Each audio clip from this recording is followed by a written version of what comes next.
There are some things that you can't forget. Here I am, Davy Howie at Edinburgh. Happy man on the surface. Got a lovely wife, 3 grown-up children. Good job, gardener in Edinburgh. Happy, contented, prosperous even. Apart from when somebody talks about the war. Now, I'm not talking about the last war, the Second World War. That was a cakewalk in a way for me because I was just an air raid warden. I was always telling people, close your curtains, things like that. That was all I did. And in any case, Edinburgh didn't really see much action at all in the Second World War. Different in the West Coast with Clydebank and so on, but not really in Edinburgh at all. No, I'm thinking of the other war. The war of 50 years ago. 50 years ago just now. And I'm sitting here in May 1966. And I'm thinking about the events of May 1916. I was actually in the Royal Scots. And I suppose I was lucky in a way in that I actually missed Europe. I missed all the mud and the trenches and the slaughter and things like that other people didn't, and I count myself blessed that I didn't see that. You could even say that I never actually saw an angry German. The only Germans I saw were the ones that I guarded as prisoners of war on the Isle of Man. Decent men they were. We traded fags with them, played cards even. One of them spoke English and showed me a picture of his wife and his bairns. Just an ordinary person. How on earth were you meant to hate a man like that? But of course, what I'm thinking about happened in Ireland.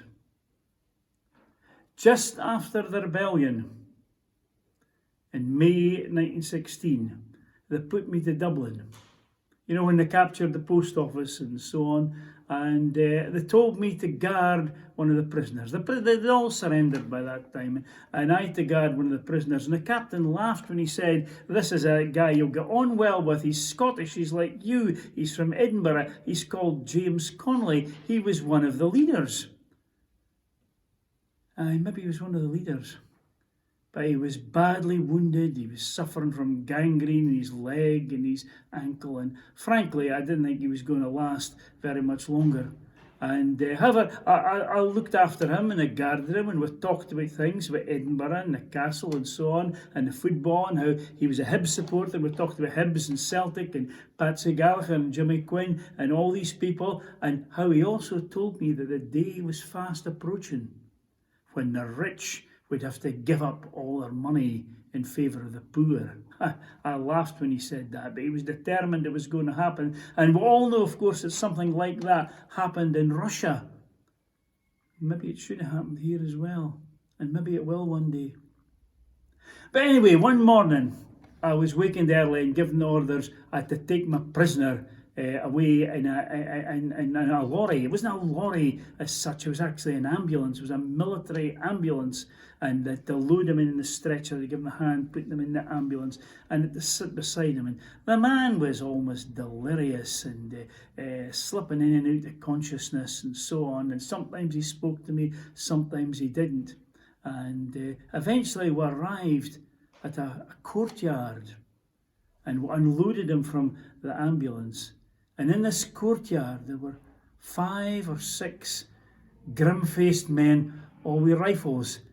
And I realised, oh no, this must be a firing squad. And they asked me to prop him up against the wall. And I tried, but he kept slipping down because he couldn't. Eventually they said to me, "Look, there's a seat over there. Go and get that seat and put him in it." So they're putting him in a chair to be shot. And then they told me to give him a blindfold, that he wanted a blindfold.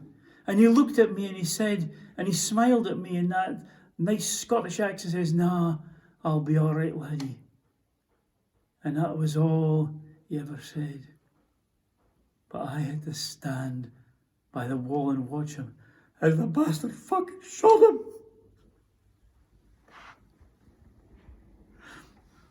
I'm sorry. I should have more control with this. But he was such a lovely man that promised so much. Now, I go to church on a Sunday, and at Easter, they tell me all about Jesus Christ, the man who was crucified by the Romans and the Jews, and how horrible it was. But what about the man that the British Empire mutilated the way that they did? The bastards!